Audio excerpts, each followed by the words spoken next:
Hello à tous et bienvenue sur le podcast Les Soleils Intérieurs, un podcast dédié à la découverte de soi à travers le bien-être et la santé mentale. Je suis Enora. Je suis Elwen. Et nous sommes deux sœurs passionnées par les sujets de santé mentale et la place du bien-être au quotidien. Dans ce podcast, on a le plaisir d'accueillir des invités inspirants, des kinésiologues, des professeurs de yoga, des sophrologues, des masseurs ayurvédiques, des psychogénéalogistes et bien d'autres praticiens dédiés à l'épanouissement personnel.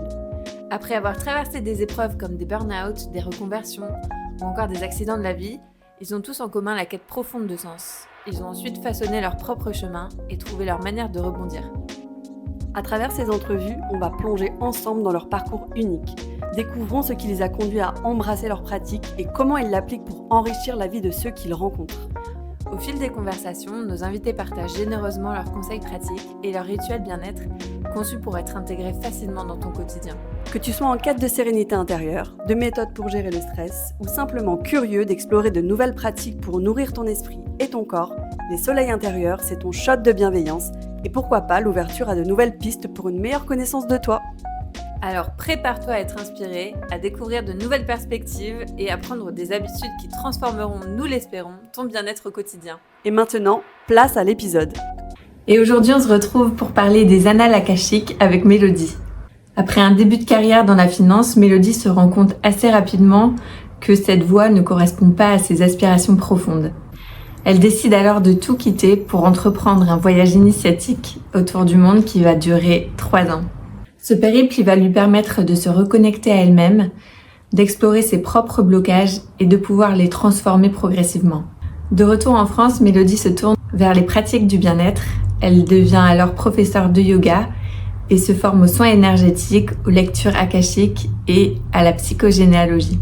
Ces outils lui permettent aujourd'hui d'accompagner les autres dans leur quête d'équilibre et de transformation en tant que thérapeute holistique. Mélodie, elle va nous partager son parcours de vie et elle va nous expliquer en toute simplicité ce que sont les lectures akashiques et quels bénéfices on peut en tirer.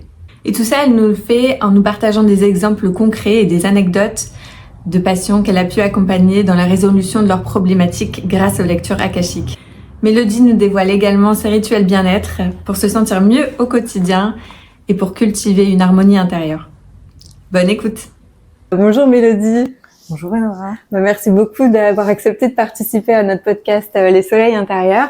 Et pour ceux qui ne te connaîtraient pas, est-ce que tu pourrais te présenter et nous en dire un peu plus sur ce que tu fais et ce qui t'a amené justement à faire ce que tu fais aujourd'hui? Alors, du coup, moi je suis Mélodie. Mon métier, comment je le définis, c'est d'être thérapeute holistique.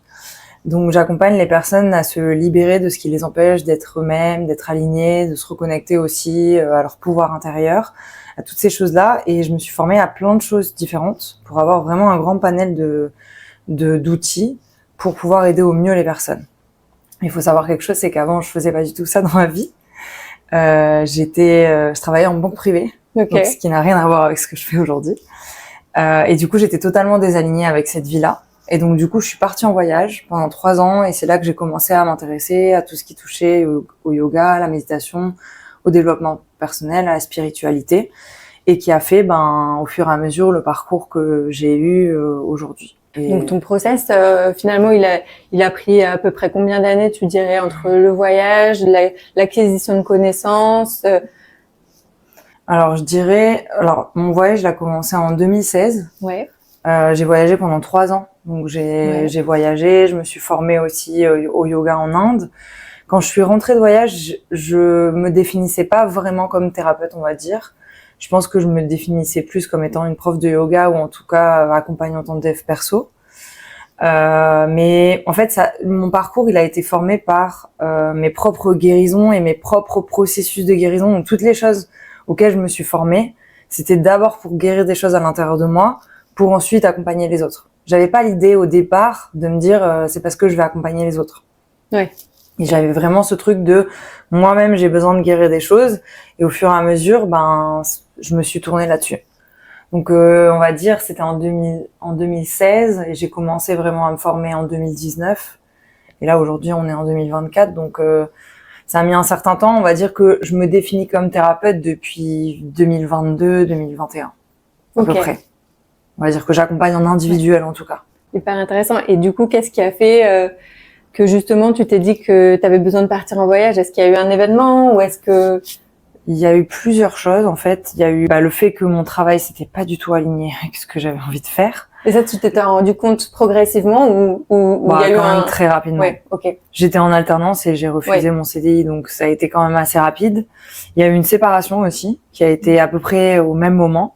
Et il y avait vraiment cette envie de voyager, enfin cette envie de découverte et de me dire ok, il y a probablement autre chose qui m'attend quelque part. Je ne sais pas quoi, ni quand, ni comment.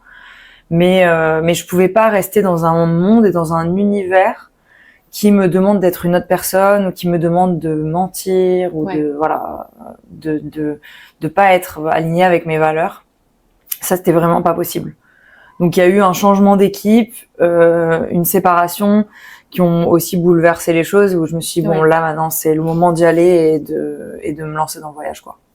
Et justement, au cours de ton voyage, est-ce qu'il y a des événements ou des personnes qui ont fait que, justement, comme tu l'expliques, tu t'es rendu compte, est-ce que déjà tu avais cette prise de conscience que tu devais guérir des choses ou tu ne savais pas vraiment, ou alors il y avait des choses qui clochaient, mais tu savais pas que c'était en relation avec quelque chose que tu avais vécu ou autre? Il y a eu, on va dire que c'est juste avant mon voyage, au moment où je me suis séparée, que j'ai commencé un peu à m'intéresser à tout ce qui était développement personnel, etc. Déjà sur moi. Donc j'avais quand même eu conscience qu'il y avait des choses qui clochaient, où il y avait des choses sur lesquelles j'étais pas alignée. Mais je pense pas à ce point. Parce qu'en fait, après, pendant mon voyage, j'ai pris énormément de poids, j'ai revécu des traumas aussi en voyage, donc c'était pas une période hyper cool pour moi, en tout cas pour une période du voyage. Donc, en fait, je me suis rendu compte en voyage à quel point j'avais somatisé aussi des choses que j'avais absorbées en étant à la maison, enfin, en vivant certaines choses. Donc, on va dire que c'est au fur et à mesure que la conscience, elle est venue.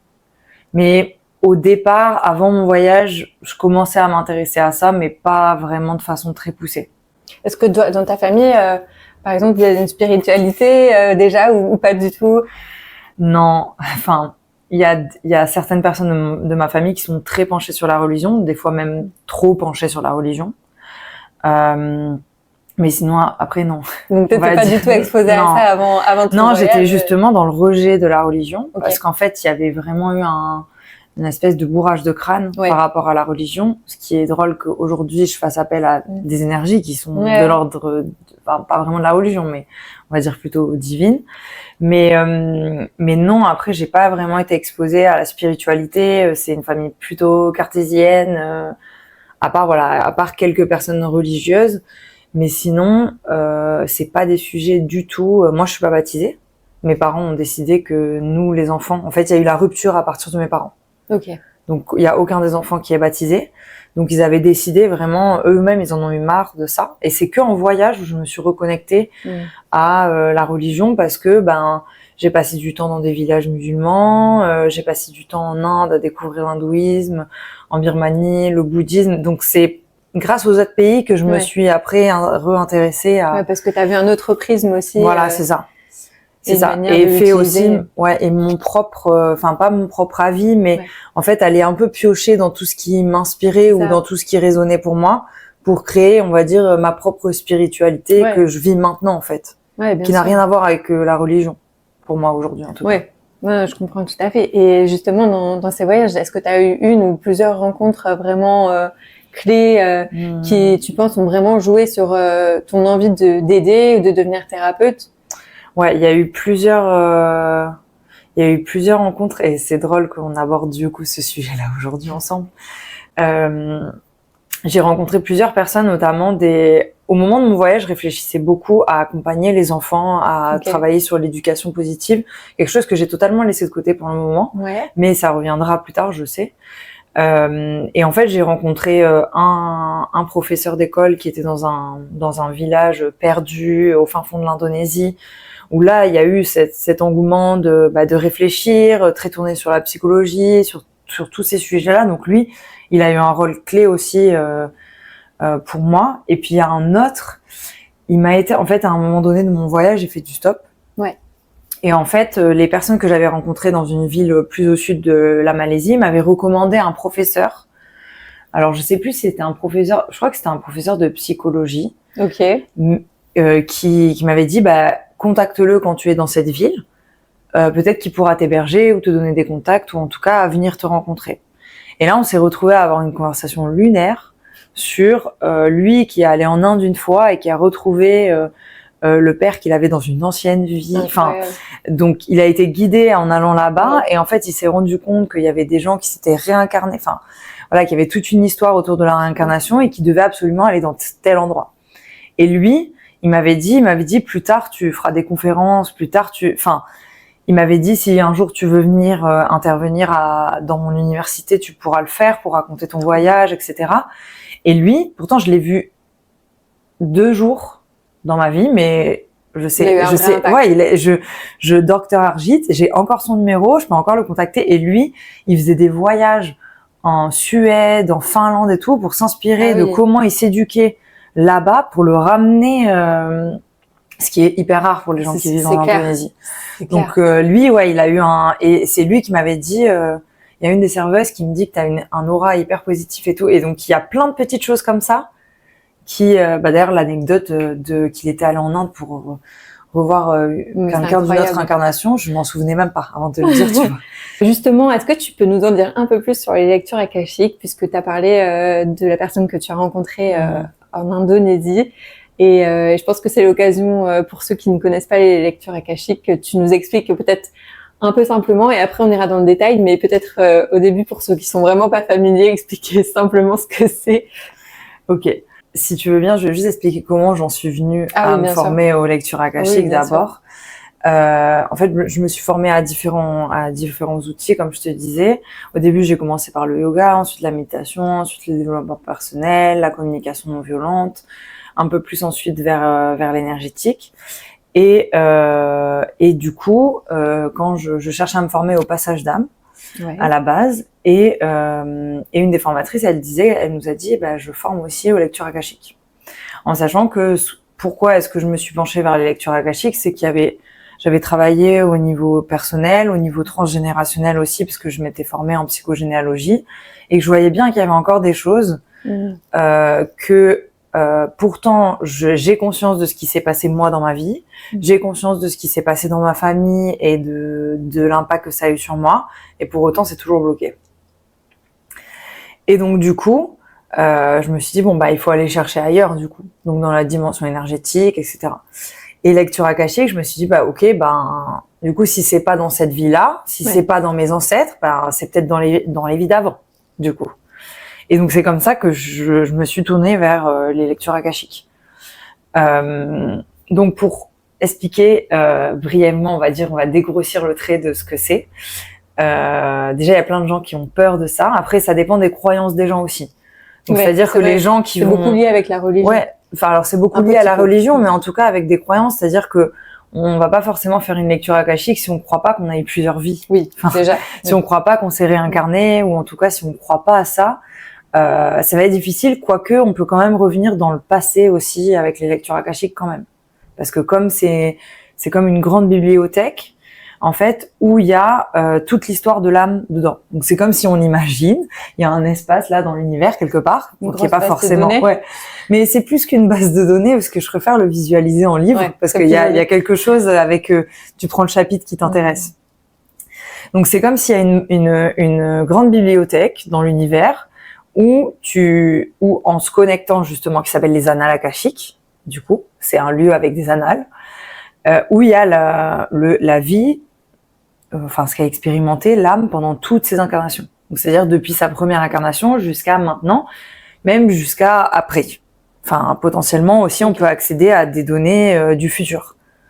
En sachant que, moi, comme je te disais, j'accompagne pas forcément pour qu'on vienne me voir, pour qu'on fasse de la divination, ou en tout cas pour qu'on prédise l'avenir, pour que ce soit de la guidance, ok, mais pas pour ça. La majorité du temps, c'est pour voir plutôt ce qui s'est vécu, ce qui s'est passé dans les vies passées, pour régler des choses du présent.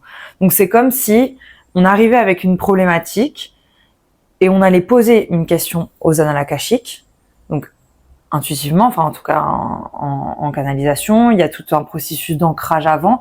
En fait, c'est comme si on y allait toutes les deux. Genre imaginons qu'on fait une lecture akashique ensemble et que tu me poses ta problématique, on va y aller toutes les deux. Donc il va y avoir une prière d'ouverture Donc, c'est-à-dire que moi, avant, je dois être bien ancrée. Toi aussi, tu dois être bien ancré. Donc, on fait tout un processus d'ancrage avant pour que nous deux, on puisse accéder à cet espace sacré, parce que c'est un espace où c'est plutôt des énergies auxquelles on se connecte quand on veut se connecter à l'amour et au pardon. Donc, c'est-à-dire qu'on n'y va pas avec des mauvaises intentions. De toute façon, sinon, la porte, elle est fermée. C'est énergétiquement, on peut pas y accéder. Donc, c'est pour ça qu'on peut pas poser la question, faut qu'on ait une vraie problématique. C'est pas juste par curiosité qu'on va aller consulter les lectures akashiques. Genre, c'est juste pour savoir que dans une vie d'avant, t'étais une princesse ou je sais pas quoi. Moi, j'y vais pas pour ça. Ça n'a pas vraiment d'intérêt. Voilà, ça n'a pas vraiment d'intérêt parce que c'est un espace sacré, c'est un espace qui est très haut vibratoirement parlant. On s'y connecte pas comme ça. Enfin, il y a tout un process, il y a toute une prière d'ouverture, il y a toute une prière de clôture pour remercier aussi les êtres qui nous accompagnent dans cet espace-là, les guides, etc., etc.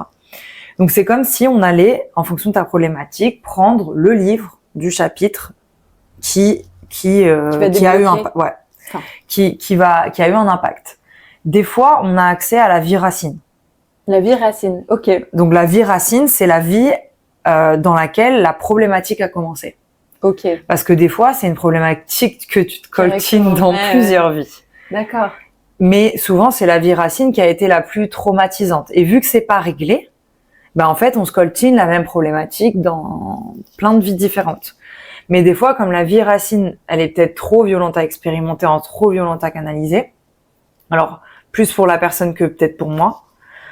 On a une vie intermédiaire parce que potentiellement, il faudrait guérir une vie intermédiaire pour qu'on puisse ensuite accéder à la vie racine. Ok. Mais des fois, on sait pas. Il y a des paliers. Il y a des paliers parce qu'en fait, vu qu'on peut faire des gros paliers vibratoires en faisant des lectures akashiques et qu'on peut régler un truc qui est vraiment hyper lourd, parfois la nature fait bien les choses. Enfin, en tout cas, l'univers fait bien les choses. On n'accède pas à la vie racine parce que ce serait trop difficile. Et pour l'avoir vécu moi, c'est-à-dire que pendant la formation, on pratique sur nous. Donc déjà, on vient faire la lecture de nos propres vies antérieures, ce que je déconseille à tout le monde de faire ça, parce que voilà, on s'était entraîné sur des problématiques qui étaient légères. Ok. Voilà. Enfin, pourquoi on avait peut-être un blocage dans la vie pro, pourquoi c'était plutôt au niveau matériel.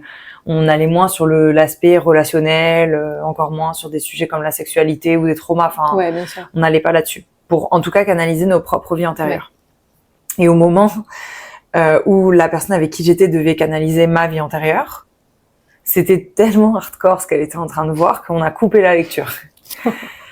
Et en fait, la formatrice nous a dit là, t'es pas en mesure, t'es déjà trop fatiguée de la formation, etc. D'énergie, comme tu dis. T'es déjà trop fatiguée de la formation, donc tu peux pas être en mesure là d'accueillir ce qui va sortir.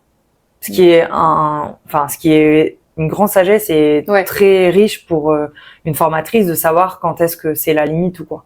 Exactement. C'est-à-dire que moi aussi, des fois, il y a des personnes qui viennent me voir, par exemple, qui veulent travailler sur les lectures akashiques avec des gros traumas en lien avec la sexualité. On commence pas par ça. On commence pas par ça parce que ça va être trop remuant. Et moi, j'ai vu la lecture akashique que j'avais faite. Après, la formatrice m'a dit, parce qu'on l'a fait 1 mois plus tard que nous deux, et elle m'a dit, je pense que c'était la plus grosse libération de ton âme. Parce qu'on est revenu à la vie racine de vraiment il y a très très longtemps. Et où on s'est rendu compte que du coup, il y a 1,5 million d'années, mon chéri était dans cette vie avec moi et m'a sauvé de cette vie. D'où le lien aussi qu'on a aujourd'hui. 1,5 million d'années. Ouais, on est revenu vraiment incroyable. Très très loin. Et en fait, elle m'a dit, c'était une des plus grosses libérations de ton âme parce qu'en fait, dans ce que tu as vécu dans cette vie-là, il y avait tellement de points communs avec ta vie présente que ça a eu un impact vraiment sur beaucoup de vies et sur beaucoup d'aspects de ta vie. Donc, j'ai mis 1 mois et demi à me remettre de cette lecture akashique. Mais parce que j'étais prête aussi à lâcher ça. Mais c'est ça. Mais comme tu dis, il y a une grosse responsabilité aussi. Ah oui, il y a une grosse responsabilité, mais ça pas que pour les lectures akashiques. Au niveau thérapeutique, on a une grosse responsabilité parce que on a aussi une personne qui est dans une grande vulnérabilité face à nous, qui est pour beaucoup désespérée. Donc c'est aussi à nous aussi de doser parce que là il y a une personne elle me dit oui, alors je voudrais faire plein de lectures akashiques sur plein de sujets différents. J'ai dit non, en fait c'est pas possible parce que après le corps il faut qu'il intègre tout le changement de vibration, tout ce qui s'est passé et ça prend du temps en fait. Donc on peut pas enchaîner les lectures akashiques et ce que je déconseille aussi c'est de les faire tout seul.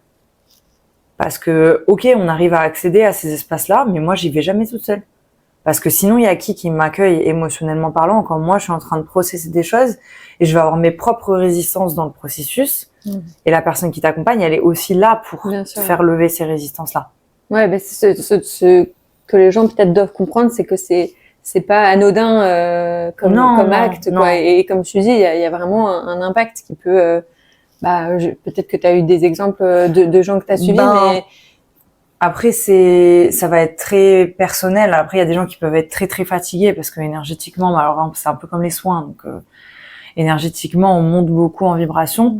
Il y a des gros déblocages de situations aussi qui peuvent se débloquer, mais il peut y avoir aussi, c'est pas décompensé, mais émotionnellement parlant, on vient nettoyer aussi toutes les émotions qui ont été stockées en lien avec cette problématique avant. Donc, ce qui peut aussi déstabiliser émotionnellement parlant la personne, mais pas pour la déstabiliser définitivement et qu'elle reste dans cet état, juste pour vider en fait ce qu'il y avait en lien avec cette vie-là en fait. Enfin, cette vie-là ou ces vies-là en fonction de ce qu'on explore. Mais non, c'est pas anodin. Après, c'est pas d'en avoir peur et de dire oh mon Dieu, qu'est-ce qui va se passer si je fais ça? Parce qu'il y a tout un processus de libération émotionnelle pendant le processus, il y a tout un processus de guérison pendant le protocole pour que la personne aussi lâche ça. Mais après, la mémoire cellulaire, elle continue de faire son travail par contre. Ouais, c'est clair. Et ça, on sait pas définir à l'avance. Qu'est-ce qui va se passer? Est-ce que cette personne va avoir des courbatures? Est-ce qu'elle va être fatiguée? Est-ce que... Enfin voilà. C'est pas définissable à l'avance parce que c'est tellement subtil. C'est hyper intéressant. Que c'est pas définissable. Et tu nous as parlé justement du processus de la séance. Donc, se protéger déjà, premièrement en s'ancrant. Ouais. Ensuite, partir avec la personne. Partir. Entre guillemets, aller explorer la vie intérieure de la personne. Et comment concrètement ça se passe? Toi, tu as des images. Est-ce que la personne, elle aussi, elle peut avoir des images? Alors souvent, la personne, c'est plutôt des ressentis. Des ressentis, ok. Ouais. Alors, il y a juste une étape dont j'ai pas parlé, c'est qu'avant, on fait une exploration sur la problématique sur laquelle on va travailler. Ok. Mais surtout pour poser une question. En fait, on va amener la question aux annales akashiques. D'accord. Donc la question, il faut qu'elle soit la plus ouverte possible. C'est pas est-ce que je vais rencontrer quelqu'un dans 2 mois. Enfin, la question c'est voilà. C'est qu'est-ce qui fait que je rencontre des blocages dans ma vie amoureuse, etc., par exemple. Donc il y a ce processus-là, et ensuite quand on fait la prière d'ouverture, quand on fait l'ancrage, la prière d'ouverture, la personne va poser la question à haute voix. D'accord. C'est elle qui la pose. Ok. En formulant en jeu, etc. Et c'est là que la lecture commence. En règle générale, à ce moment-là, donc moi, je ressens les choses par 3 biais comme en soins énergétiques. Donc le clair ressenti, donc ressentir dans mon corps ce qui se passe potentiellement dans le corps de la vie de cette personne avant. La clairaudience, donc d'entendre des messages dans mes oreilles ou dans ma tête. Et la clairvoyance. Avec les lectures akashiques, là où j'ai le plus de messages, c'est la clairvoyance. Okay. D'ailleurs, je pense que c'est en partie le fait de pratiquer les lectures akashiques qui ouvre de plus en plus la clairvoyance. Ouais, bien sûr. Donc c'est plutôt des flashs, des images. Il y avait un moment où c'était que les yeux fermés. Maintenant, je vois aussi des images les yeux ouverts. Ok. Donc, et après, c'est plus corporel, mais ça, c'est plus comme ça en soins aussi, je ressens de cette façon-là. Donc, de ressentir, imaginons que la personne, elle a été blessée dans une vie antérieure à cet endroit-là, ou qu'elle a eu très mal au cœur, ou après, je reçois aussi des messages, ou des fois, c'est pas des images qui sont très claires, c'est plutôt des images, des fois symboliques. Ouais, ok. Mais toi, tu le sais de toute façon. Oui, après, je le sais. Et en fait, je fais la lecture. Ça peut durer, on va dire, je sais pas, 20-30 minutes. Je sais pas vraiment à l'avance combien de temps ça peut durer une lecture akashique. Ça peut durer entre 1h30 et 2 heures, mais en tout cas, le processus total. Donc, en fait, je vais aussi expliquer à la personne qu'est-ce que je vois, qu'est-ce qui s'est passé. Des fois, elle pose des questions un peu plus poussées. Donc, par exemple, pourquoi est-ce qu'il y a ça? Pourquoi est-ce que j'ai vécu ça, etc. Après, on peut pas poser une question qui est hors sujet avec le thème de base. Parce que des fois, il y en a qui disent oui, mais alors du coup, les liens que j'ai avec telle personne, mais ça a pas de rapport parce que on s'est pas connecté à cette vie-là pour ça, donc du coup, on n'a pas les réponses là-dessus. Bon, il y a des fois quand même, j'ai d'autres réponses qui viennent, mais c'est plus évasif que là, plonger profondément dans la vie. Donc, je décris tout, en règle générale. Après, des fois, il y a des images qui sont tellement choquantes que j'embellis. J'imagine, ouais. J'embellis un peu la chose parce que, voilà, après, moi, je ressens dans mon corps. Donc, après, faut aussi bien que je me nettoie énergétiquement après parce que comme je ressens tout dans mon corps physique, Bien sûr. c'est de pas absorber. Et ensuite, au moment où la lecture est finie, c'est-à-dire où j'ai tout décrit ce qui s'est passé, donc on a peut-être des personnages, enfin des personnes qui l'ont impacté, peut-être qu'elle les connaît dans cette vie, peut-être que non, enfin... Et on va faire un processus de guérison. Okay. Donc là, on passe au processus de guérison, c'est-à-dire qu'on va aller soit c'est nous qui avons subi dans cette vie, soit on a fait subir, soit les deux. Donc dans ces cas-là, on fait un processus de pardon avec les personnes qui nous ont blessés, mais aussi avec les personnes qu'on a potentiellement blessées. Donc là, il y a tout un processus de bulle de lumière, etc., où le pardon circule. On va potentiellement verbaliser à ces personnes des choses. Alors, soit la personne, elle se sent de le dire, soit c'est moi qui le dis. Donc, je parle à la place de la personne pour soit demander pardon, soit dire à quel point telle ou telle personne nous a fait du mal, etc. Et ensuite, on dit, qu'on coupe les liens avec ces personnes-là et qu'on s'en libère. Et après ça, il y a donc ça c'est le processus de guérison, on va dire, ce moment-là. Et après, il y a comme un mini-soin. Okay. En fait. Dans la fin du processus de guérison, il y a aussi le fait d'accueillir notre âme et de lui envoyer tout l'amour dont elle avait besoin pour ce qu'elle a souffert, etc. Parce que du coup, des fois, on perd des morceaux d'âme dans ce qui s'est passé. Et la fin, c'est comme un petit soin énergétique, pas aussi complet que celui des rayons sacrés, mais un petit soin énergétique où la personne va surtout se concentrer sur corporellement qu'est-ce qui se passe pour elle et où est-ce qu'elle sent que c'est bloqué. Okay. Parce que du coup, comme souvent les gens y ressentent le plus dans leur corps physique, ben en fait ça va nous dire aussi où est-ce qu'il y a besoin encore de lâcher. Donc du coup, en règle générale, c'est eux qui le font tout seuls, dans le sens où là je les invite à respirer dans certaines zones. Des fois ils y arrivent pas, donc du coup je vais un peu utiliser le magnétisme pour les aider à décharger ce qui se passe, et après surtout bien se réancrer toutes les deux ou tous les deux, et ensuite on débriefe sur ce que la personne a ressenti, c'était quoi le parallèle avec sa vie, est-ce qu'il y avait des recommandations, etc. Mais ça peut durer longtemps. Ouais. Ça peut durer longtemps, et en fait il y a tout un processus de clôture après. Parce que il faut remercier aussi les êtres qui nous ont guidés là-dedans, et surtout bien revenir ici et maintenant. C'est ça. Parce qu'en fait, du coup, c'est aussi pas de rester là-haut, donc c'est aussi de bien se réancrer. Donc je demande toujours aux gens sur est-ce qu'ils sentent qu'ils sont bien ancrés ou pas quand on revient, parce que sinon on va refaire une pratique d'ancrage. Parce que quel serait l'impact si t'es resté on va dire c'est de, soit de continuer à ressentir des choses en lien avec cette vie antérieure, mais c'est surtout le fait d'avoir peur de pas se sentir en sécurité. Okay. Parce que vu que l'ancrage c'est en lien avec la protection, la sécurité et tout, c'est important aussi pour le corps de bien se réancrer, et c'est le corps qui va intégrer après toutes les vibrations qu'on aura téléchargées. Donc en fait, c'est comme si, même s'il y a que moi qui canalise, la personne, elle vient avec moi aussi dans cet espace-là. Parce que c'est l'espace de l'Akasha qui nous aide à être dans cette énergie de pardon et d'amour inconditionnel. Parce qu'en fonction de ce qui s'est passé dans les vies d'avant, ça peut aussi être difficile de pardonner. Donc l'Akasha nous aide à baisser ses résistances, à pas vouloir pardonner certaines choses, ou en tout cas à avoir une difficulté à se pardonner aussi. Donc voilà, on va dire le processus en entier, c'est ça. Et tu as parlé justement des personnes, toi notamment ton copain que tu as rencontré dans une vie racine.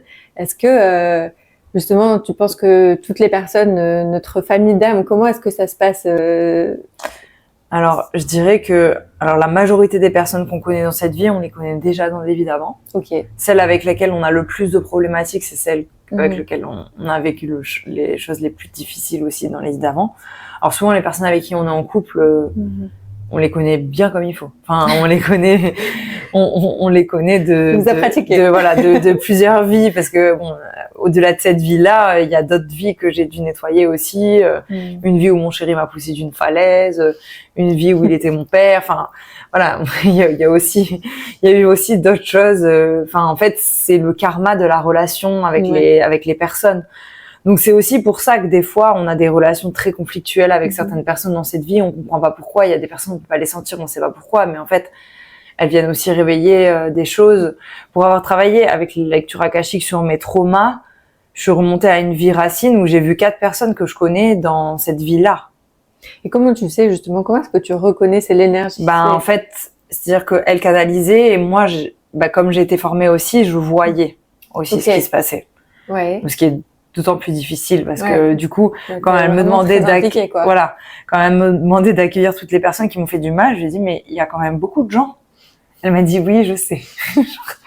Et donc j'ai reconnu 4 visages. Mais que j'ai vu leur visage de cette vie-là. Ouais, c'est ça que j'allais te Donc demander. j'ai senti que c'était ça. Ok. En fait, et c'est comme la vie où je lui ai dit il y a quelqu'un qui m'a sauvé. Enfin, quand elle m'a dit il y a un homme qui t'a sauvé de ta communauté, etc. Et elle m'a dit et tu sais qui c'est. Et en fait, j'ai pleuré et je savais qui c'était. J'ai senti que c'était mon chéri en fait. Et donc ça c'est plus une question d'énergie. Ouais, c'est plus une question de ressenti. Mais c'est fou que tu as reconnu, que tu aies reconnu les 4 visages. Ouais, c'était et en même temps c'était un soulagement de me dire OK, notamment il y a une de mes amies avec qui j'étais vraiment en conflit et je comprenais vraiment pas pourquoi. Ça veut pas dire qu'on est en lien aujourd'hui, mais en tout cas, il y avait ce truc de OK. Donc si elle faisait partie aussi de ces gens-là, forcément qu'il y avait des grosses choses à nettoyer en lien avec ce lien-là. Mais après, des fois il y a des gens qui veulent savoir juste par curiosité s'ils connaissaient cette personne dans une autre vie, etc. C'est pas forcément la finalité de ça. Bien sûr. C'est plus pour débloquer une problématique. Et oui, effectivement, il peut y avoir des gens. Exactement. Il peut y avoir des gens, il peut y avoir des gens. La dernière fois, j'ai fait une lecture akashique à quelqu'un et il s'avère que son père était dans sa vie passée. Donc, ce qui explique beaucoup de choses sur la relation qu'elle avait avec son père. Mais après, des fois, on ne sait pas si on les connaissait. Est-ce que c'était telle personne ou est-ce que c'est juste un remake de la blessure? Parce qu'il y a ça aussi. Des fois, c'est juste la copie conforme de la blessure, mais c'est pas la même âme. Qui a fait du mal. C'est juste que peut-être que à la vie racine, c'est une autre âme qui nous a fait mal. Enfin voilà, il peut y avoir d'autres choses. C'est juste ton âme qui vit la même expérience, mais le bourreau est différent. Mais parce qu'il y avait cette blessure à la base. En fait, de la même façon, on attirait toujours les mêmes personnes à nous. Exactement. En fait, c'est exactement pareil. Ce que tu dis, c'est que c'est peu importe finalement qui. Parce que, on a tous été bourreaux et on a tous été bourreaux, on a tous été victimes, et ça c'est la même chose avec même quand je fais les dépolitions sur tout ce qui touche au mauvais œil, etc. Ça a aucune finalité de savoir qui c'est qui a fait ça. Exactement, donc il y a rien de personnel. Non, parce que ça crée la dualité en fait.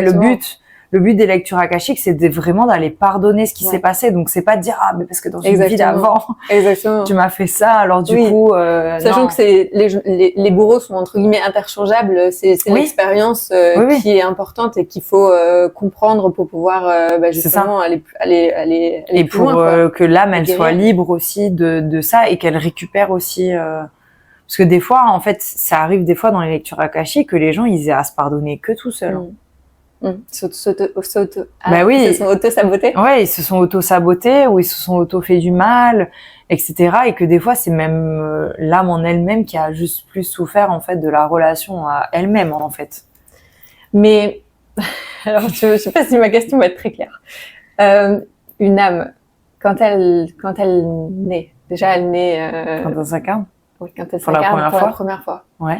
Elle arrive avec quoi? C'est quoi son bagage? C'est la première fois. Est-ce qu'elle a une personne qui lui donne justement ses missions à remplir, les expériences à traverser? Est-ce qu'on a tous les mêmes missions? Et pourquoi est-ce qu'on n'est pas, pourquoi certaines doivent expérimenter certaines choses plutôt que d'autres? Alors déjà, je pense qu'il y a, alors c'est assez complexe cette question parce qu'en fait déjà pas tout le monde est d'accord sur la réponse à ça. Non, mais ton point de vue. Mais moi, mon point de vue, c'est que malgré le fait qu'on dise il y a des contrats d'âme et que le fait qu'il y a des âmes qui viennent pour régler certaines choses, pour apporter certaines choses à l'humanité, il y a une part de moi qui est quand même convaincue qu'il y a certaines âmes qui n'ont pas vraiment choisi qu'on les catapulte ici. Okay. Et je pense que c'est souvent les âmes qui sont les plus fortes et les plus résistantes.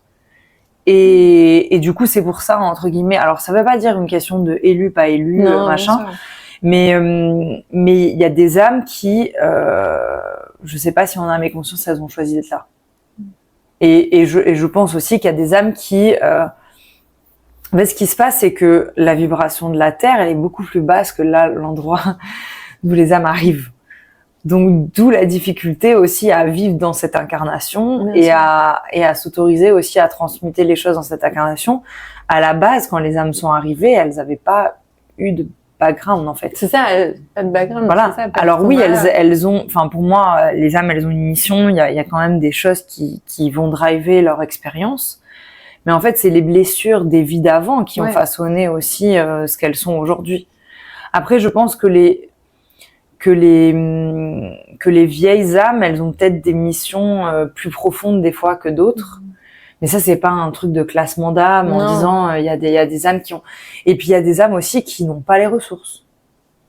En tout cas, dans cette incarnation-là, qui n'auront pas les ressources de transmuter ce qui s'est passé. Ce serait trop difficile.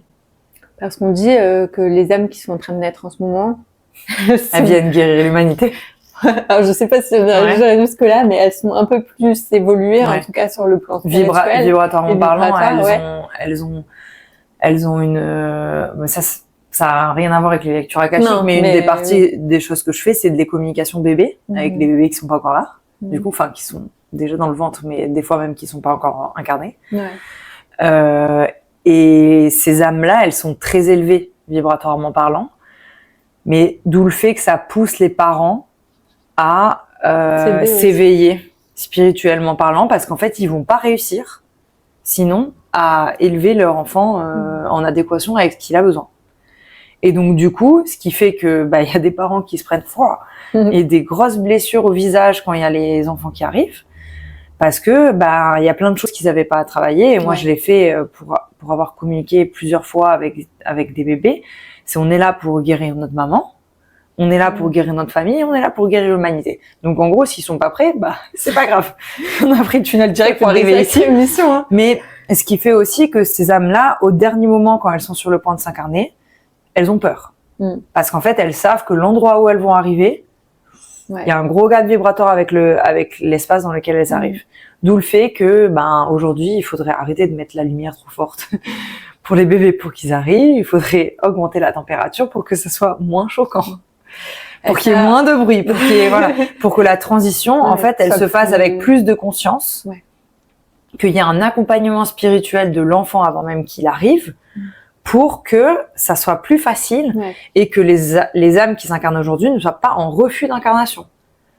Parce qu'en fait, si elles sont en refus d'incarnation, elles vont toujours avoir envie de repartir et elles vont jamais bien être ancrées ici, d'où le fait qu'il y a plein de gens aussi qui se suicident, qui jouent avec ces espaces-là et qui n'ont pas l'impression d'être à leur place ici. Bien sûr. Parce qu'il y a une part d'eux qui n'acceptent pas leur incarnation. Mais c'est normal parce que l'endroit d'où ils viennent, c'est hyper élevé vibratoirement parlant et ils disent « Oh mon Dieu, ici il y a la guerre, il y a les conflits, il y a machin. » C'est sûr qu'il y a mieux. Voilà, c'est-à-dire qu'ici ils ont rien compris, ils ont pas compris qu'il fallait qu'on soit unis, qu'on soit dans l'amour, etc. Et en fait, c'est dans l'espace de l'Akasha, c'est comme ça. C'est-à-dire qu'on est dans un espace d'amour, dans un espace de paix, etc. Et c'est pour ça aussi que des fois, le gap peut être important quand on revient ici, parce que du coup, on revient à la densité du corps, etc. Donc c'est d'où le temps d'intégration que ça peut prendre. Comme tu disais, dans la matière, c'est vrai que c'est pas le même. Dans la matière, le corps il souffre. Dans l'Akasha, le corps il souffre pas, par exemple. Enfin là, c'est un exemple parmi tant d'autres, mais c'est hyper intéressant. Et comme tu disais, donc il y a une préparation, mais est-ce que justement pour certaines personnes, tu ne recommanderais pas dans certains cas, d'aller explorer les lectures akashiques ou on va dire c'est en fonction des traumas que les personnes ont. J'ai l'inceste qui me vient L'inceste, les traumas sexuels, etc. J'inviterai les gens à travailler sur d'autres aspects d'abord, de se libérer aussi à d'autres niveaux. Je sais qu'en soins énergétiques, on peut quand même enlever des couches qui peuvent être dues à des vies passées aussi, parce que dans les soins énergétiques, je vois des flashs de vie passée, mais pas vraiment une vie complète comme là, je peux voir. Enfin, c'est rarement une vie complète, mais en tout cas un passage de vie. Après, c'est plutôt les sujets sur lesquels on va faire des lectures akashiques. Mais tu penses que tout le monde un peu ouvert à ces sujets-là en plus, c'est plutôt, en fait, si les personnes sentent qu'il y a déjà plein de choses qu'elles ont explorées, on va dire, dans la matière, au niveau transgénérationnel, peut-être au niveau énergétique, et qu'elles sentent que là, il y a vraiment un cycle répétitif ou quelque chose qui est vraiment bloqué, une problématique où elles se retrouvent toujours, où les personnes se retrouvent toujours dans cette problématique-là. Là, vraiment, c'est intéressant d'aller explorer les lectures akashiques.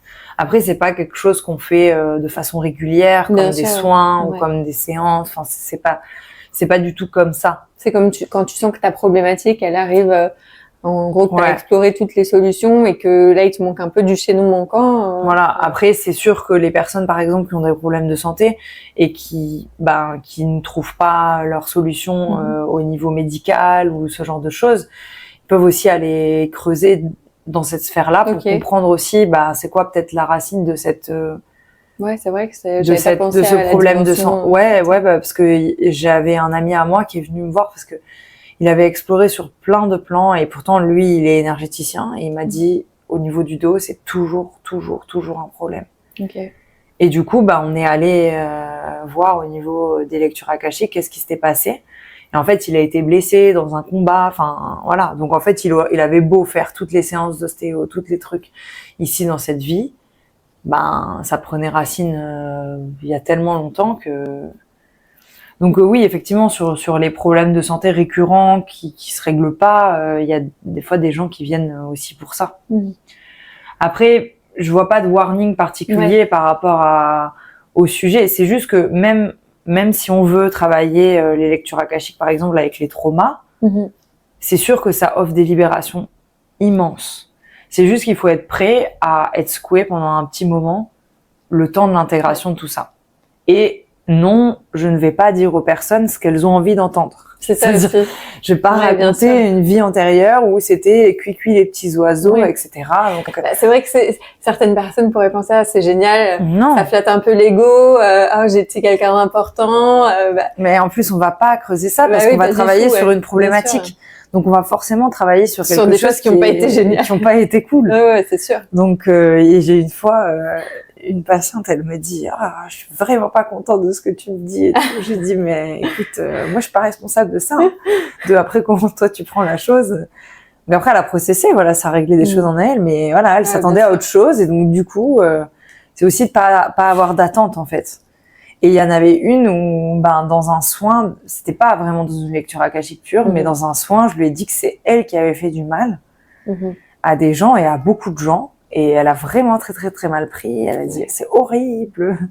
Ce que tu dis, mais elle était tout le temps dans la culpabilité de faire du mal aux autres. Donc c'était utile c'était utile, mais bon, sur le moment, elle était vraiment pas contente de ce que je lui ai dit. Ça fait jamais plaisir, c'est clair. On aimerait tous avoir été les sauveurs.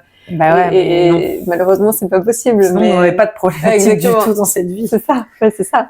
Donc voilà, après, et c'est juste que pour certaines problématiques qui peuvent être sensibles chez les gens, il faut être prêt et en âme et conscience, voilà.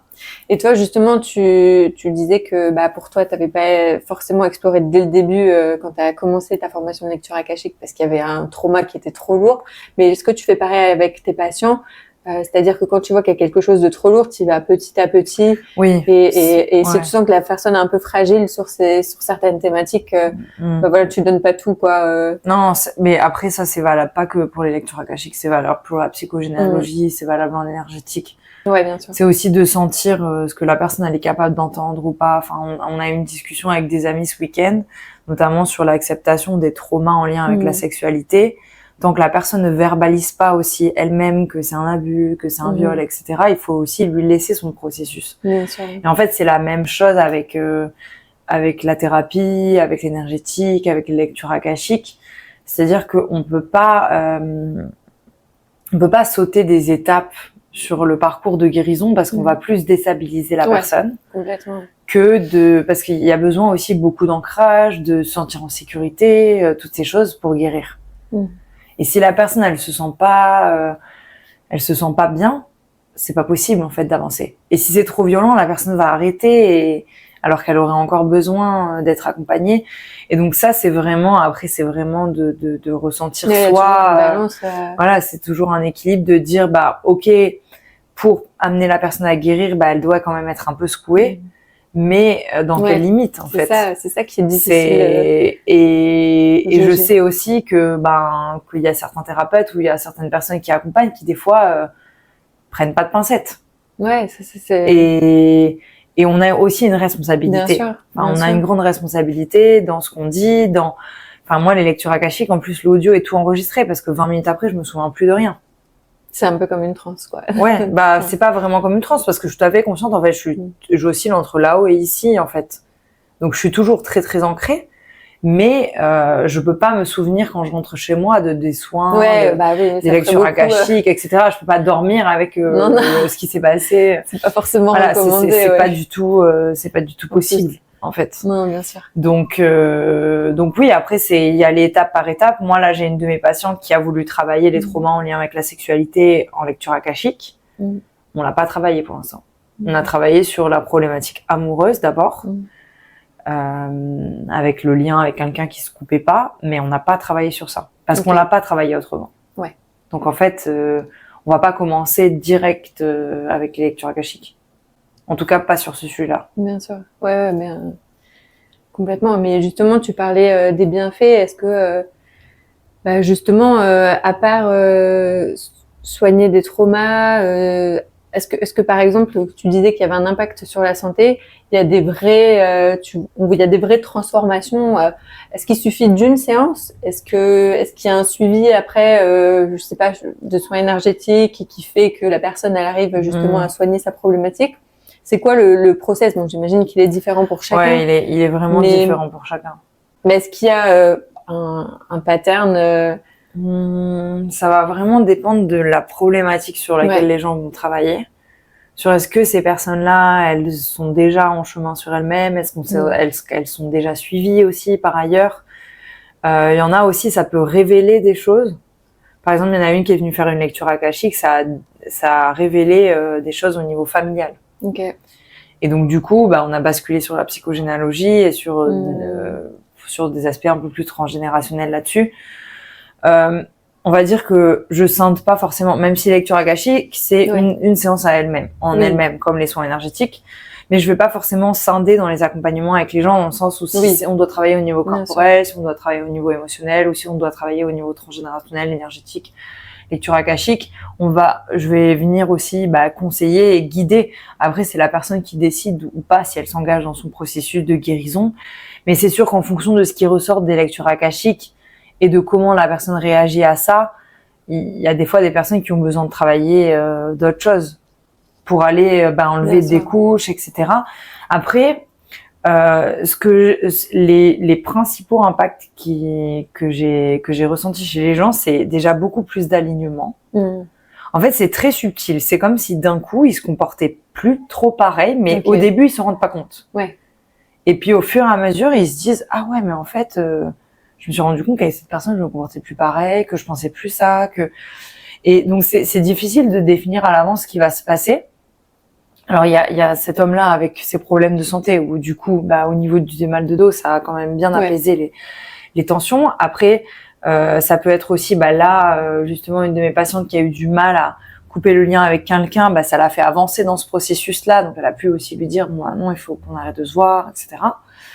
Mais c'est très subtil, en fait, c'est difficile c'est pas une transformation, on se dit waouh, incroyable. Il y en a pour qui oui. Ah ouais? Il y en a pour qui, moi, personnellement, la lecture akashique que j'ai faite, j'ai travaillé sur les blocages en lien avec la sexualité, ça a tout débloqué. Ça a tout débloqué. Alors, ok, il y a encore des petites brides, il y a encore des trucs qui sont en surface, etc. Et ça m'a aidé, mais sur plein de choses. Parce que comme dans cette vie antérieure-là, j'étais le leader de ma communauté, mais qu'on s'est tous retournés contre moi, j'avais du mal à prendre ma place. J'ai toujours eu peur que je pourrais pas avoir d'enfants, mais parce qu'en fait c'est en lien avec cette vie-là. C'est plein de choses comme ça en fait. Plein de choses comme ça. Pas mal de peurs inconscientes. Tu savais pas d'où ça te venait. Et je me disais, mais en plus j'ai à zéro au niveau médical, jamais personne m'a dit quoi que ce soit. Et j'étais coincée là-dedans. Et en fait je me suis dit bah oui, parce qu'il y a une de mes vies où j'ai fini stérile, à faire que pleurer. Et donc du coup forcément que dans cette vie-là j'avais peur. Bien sûr. Et donc c'est difficile de dire en fonction de la problématique ou des personnes ce qu'ils ont à travailler. Après si c'est des personnes qui sont pas du tout accompagnées, souvent une seule lecture akashique ça suffit pas. Ouais. Parce qu'il y a des choses à verbaliser, il y a des choses à mettre en lumière, et quand on vient pour un trauma, c'est sûr que ça suffit pas. Quand tu viens pour un trauma, ça veut dire que tu vas avoir une vie, tu vas avoir plusieurs vies potentiellement, c'est ça? En règle générale, quand c'est pour un trauma, tu vas voir la vie racine et peut-être la vie d'avant. Je verrai pas la vie racine. Tu verras pas la vie racine. Je verrai peut-être une vie intermédiaire d'abord. Oui. Et peut-être on va me montrer au fur et à mesure la vie racine, mais c'est quand même rare en fonction de ce que la personne est capable de recevoir aussi. En sachant que s'il y a des choses qui sortent et qui sont très difficiles, ça veut dire que pour moi, la personne, elle est prête à entendre ça. C'est comme les soins, en fait. Aussi, c'est que la personne, elle est prête à recevoir cette énergie. Parce qu'en fait, ce qui se passe pendant les soins, c'est que comme on télécharge aussi beaucoup d'énergie, d'énergie qui est très haute vibratoirement parlant, il y a aussi comme un nettoyage qui se fait. Comme si le trop-plein d'énergie négative, entre guillemets, qui pouvait y avoir à l'intérieur de nous, sort. Et donc, du coup, ce qui veut dire, des fois, libération émotionnelle, etc., etc. Parce que c'était des émotions peut-être qui étaient un peu basses, de la colère, de la tristesse, etc. Et donc du coup, il fallait que ça sorte. Mais c'est difficile de définir vraiment ce qui peut se passer. Bien sûr. C'est tellement propre à chacun. C'est propre à chacun et c'est tellement subtil que y en a qui vont me faire des retours. Moi-même, je vais être étonnée de ce que ça a bougé. Parce qu'ils étaient venus pour une problématique, ça a fait bouger autre chose aussi. Mais après, c'est comme quand on travaille au niveau transgénérationnel. Parce qu'on se dit, on vient pour ça, mais en fait, il y a d'autres choses qui bougent en même temps. Comment est-ce que tu rassurerais quelqu'un qui est sceptique, justement, sur les lectures akashiques, qui a un peu peur de se plonger là-dedans? Est-ce que, t'as des mots à lui faire parvenir? Alors déjà, les gens pensent des fois que c'est eux qui vont voir leur vie. Donc, c'est pas le cas. Ils pensent que c'est eux qui vont voir leur vie, c'est eux qui vont ressentir. Alors, ils peuvent ressentir un peu des choses au niveau physique, comme je l'ai dit, mais en règle générale, ils ressentent pas grand-chose. Enfin, c'est assez rare qu'ils ressentent vraiment des choses, sauf quand les personnes sont vraiment, vraiment dans le subtil et tout. Donc, il y a vraiment, cette dimension-là de c'est moi qui canalise, donc c'est moi qui guide. Que dans tous les cas, même dans les processus de pardon, même dans toutes ces choses-là, c'est moi qui peut parler aussi à leur place. Et après, de toute façon, ils sont pas seuls en fait. C'est pas eux qui vont devoir faire face à tout ça. Et même si après il y a des peurs ou il y a des choses, on peut aussi en discuter. Et s'il y a des choses qui remontent à la surface par la suite, c'est important de se faire accompagner. Mais disons que quand on va dire que c'est notre âme qui a des fois besoin de grosses guérisons dans ce qu'elle a expérimenté. Et des fois, c'est des guérisons qui sont plus profondes que ce qu'on arrive à avoir dans la matière, en fait. Enfin, en tout cas, dans la matière ou dans ce qu'on sait de notre vie, etc. Parce que, du coup, on met de la conscience aussi sur quelque chose dont on n'avait pas conscience. Donc, ce qui nous permet aussi de changer des comportements, etc. Donc, c'est vraiment ça. Et après, on est ancré pendant tout le long. Dans le sens où c'est pas eux qui partent. Enfin... C'est moi qui pars, mais il y a tout un processus d'ouverture, de fermeture, d'ancrage. T'as vraiment un encadrement. Mais c'est tout en fait, c'est le protocole, en fait. Et le protocole est suivi, on le suit à la lettre. Après, au fur et à mesure qu'on est plus à l'aise avec le protocole, on le fait intuitivement parce qu'on le connaît par cœur. Mais en attendant, autant pour les soins, j'ai changé ma façon de faire les protocoles, mais pour les lectures akashiques, je fais bien comme il faut tout. Voilà. Je le répète à haute voix, etc., etc. Donc, ça fait partie aussi de comment rassurer les gens. Enfin, de comment rassurer les gens, mais aussi moi. Et tu as dit que tu allais pas voir dans le futur. Est-ce que il y aurait des cas pour lesquels ça pourrait être intéressant d'aller dans le futur Des fois, j'ai quand même des flashs de certaines personnes, même quand je suis en lecture akashique, sur la potentialité de ce qui se passerait pour eux. Mais c'est moins... j'ai pas vraiment des détails. C'est plutôt comment ils vont se sentir. Des directions. Voilà, c'est plutôt des directions, en tout cas des guidances. Des choses qui viennent aussi dans la lecture de il faudrait se tourner vers ça. Enfin, je sais pas, la dernière fois, il y a quelqu'un il faudrait qu'il se tourne vers la musique. Enfin, je sais pas pourquoi, hein. Mais en tout cas, il y a peut-être quelque chose, ça peut l'aider à processer certaines choses. Ouais, c'est plus des guidances qui arrivent comme ça. Après, en règle générale, les gens viennent pas forcément me voir pour ça. Après, c'est plutôt des guidances ou en tout cas des directions qu'on pourrait leur donner en accédant à l'akasha en fait. Mais j'y vais pas forcément pour dire qu'est-ce qui va se passer. Enfin voilà. Ouais.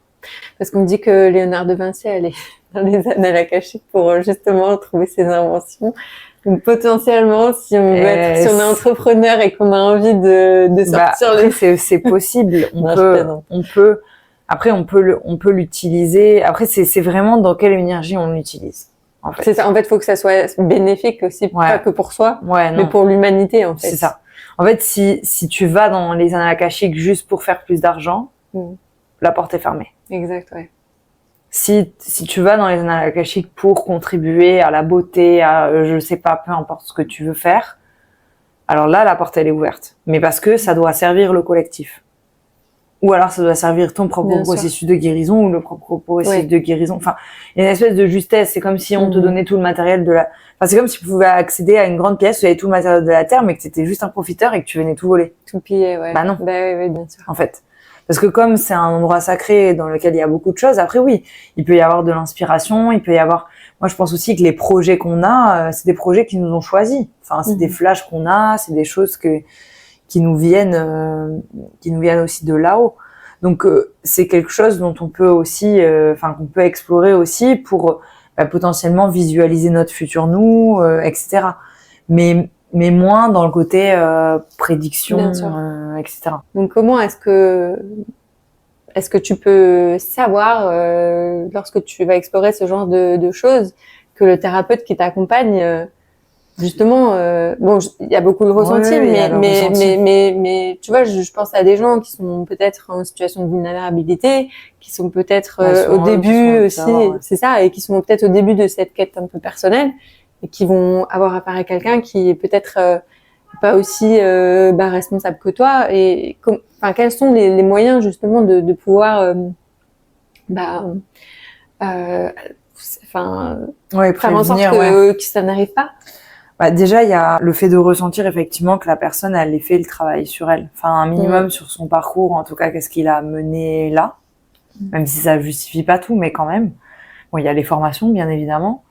Les formations, maintenant, il y a un peu tout. C'est ça, ouais, c'est difficile donc, de savoir. Donc, on est là-dessus aussi. Sur le ressenti, mais c'est surtout, alors pour moi, c'est un des critères principaux, c'est que la personne ne te subtilise pas ton pouvoir de guérison.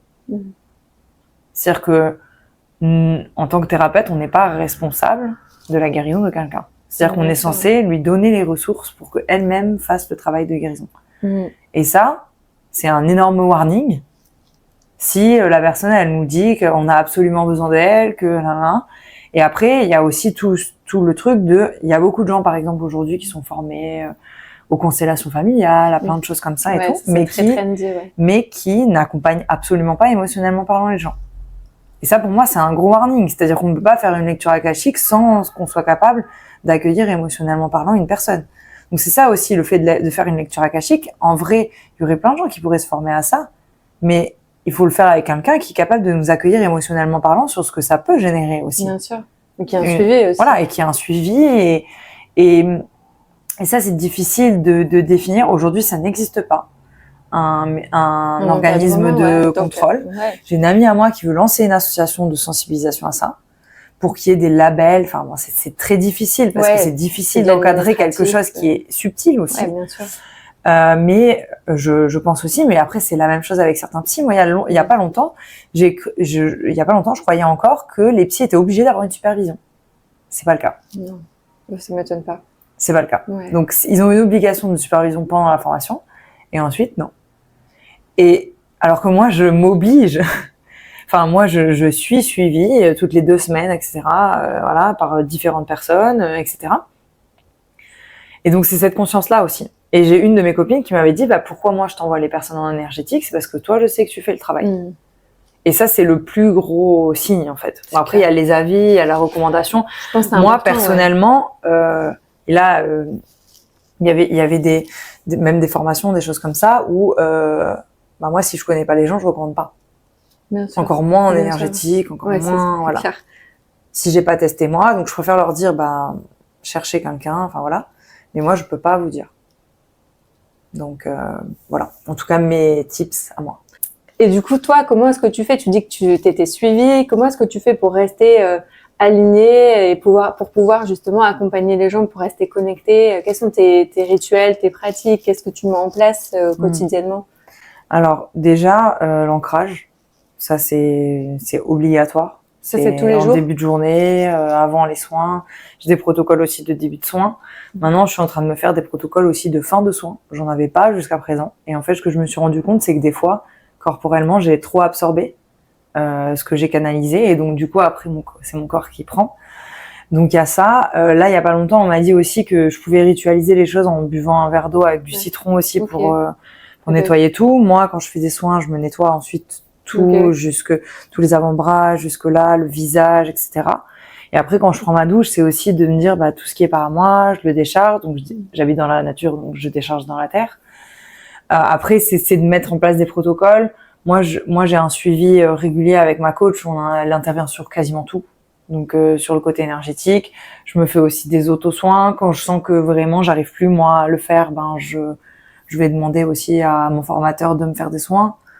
Donc, c'est aussi de prendre soin de moi. Bien sûr. Ce qui est pas toujours facile parce qu'on n'arrive pas forcément à rien absorber du tout. Ouais, j'imagine. Voilà, ça c'est, pour l'instant, j'en suis pas là. C'est mieux qu'avant, mais j'en suis pas là. Mais au fur et à mesure qu'on guérit nos propres blessures, on est moins aussi perméable à ce que ça vient stimuler à l'intérieur de nous aussi. Ouais. Mais c'est surtout l'ancrage. Et après, c'est aussi de couper. C'est-à-dire que si je suis pas en train de travailler, je suis pas en train de travailler. Il y a pas quelqu'un qui me demande de décortiquer sa vie à 2h du matin et tout. Voilà. Donc, j'ai aussi des protocoles de protection, des protocoles d'ancrage, d'alignement aussi, pour m'aider, même moi. Bien sûr. Sans le soin, enfin, sans les soins, etc. Ouais, en plus, quoi. Enfin, voilà. quelque chose que tu as instauré comme un rituel. C'est ça. Et pour les personnes, justement, qui voudraient être un peu plus connectées à elles-mêmes, un peu plus à l'écoute, est-ce que tu as des recommandations autres que ce que toi tu fais, ou tu dirais que voilà, c'est bien de s'ancrer aussi de la même manière? La méditation. La méditation, pour le coup, ça aide vraiment beaucoup déjà à se centrer, à prendre conscience aussi de à se reconnecter au corps. Il y a vraiment ça qui aide beaucoup. Je sais que c'est difficile pour beaucoup de personnes, mais il y a vraiment ça. Après, c'est aussi d'être connecté à la joie, en fait. Enfin, c'est con, mais c'est quoi toutes les petites choses qu'on fait pour se faire du bien, pour être connecté à la joie, pour être connecté à la légèreté. Enfin, tout ça, en fait. C'est ça, c'est vraiment important. Voilà. Et après, il y a écrire aussi. Pour libérer, pour lâcher, pour mieux se comprendre, pour... Moi, je me suis fait mon autothérapie en écrivant pendant mon voyage, au début. Et tu le faisais tous les jours? Quasiment tous les jours, ouais. Quasiment tous les jours. Aujourd'hui, je suis plus autant régulière et je sais quand est-ce que j'en ai besoin et je sais quand est-ce que j'en aurai besoin et que je le fais pas aussi. Mais l'écriture aussi, ça aide à faire sortir de soi. Ouais, non, mais c'est clair, le journaling, c'est assez puissant et pour ce, justement, je pense que on arrive tous à trouver quelque chose qui nous correspond, que ça soit la méditation, aller dans la nature. Après, il y en a, c'est le mouvement, c'est le mouvement aussi, c'est chacun doit trouver sa façon, parce que tout le monde dit oui, il faut faire ça, mais non. C'est ça, ouais, il y a pas de... C'est trouve ta façon de faire. Exactement. Donc, voilà. Bah super, bah merci beaucoup Mélodie d'avoir Merci participé. à toi pour l'invitation. Bah avec plaisir, bah peut-être que tu reviendras nous Avec parler d'un plaisir. autre sujet, puisqu'on a exploré la lecture akashique, mais on aurait pu parler de plein d'autres sujets. Bah écoute, pour ceux qui veulent prendre rendez-vous avec toi, est-ce que tu as Sur ton mon site site web internet. et Ouais. Instagram, peut-être qu'on peut te suivre aussi. Mais je mettrai les informations en Ouais. description. Et merci beaucoup et puis à bientôt. Merci.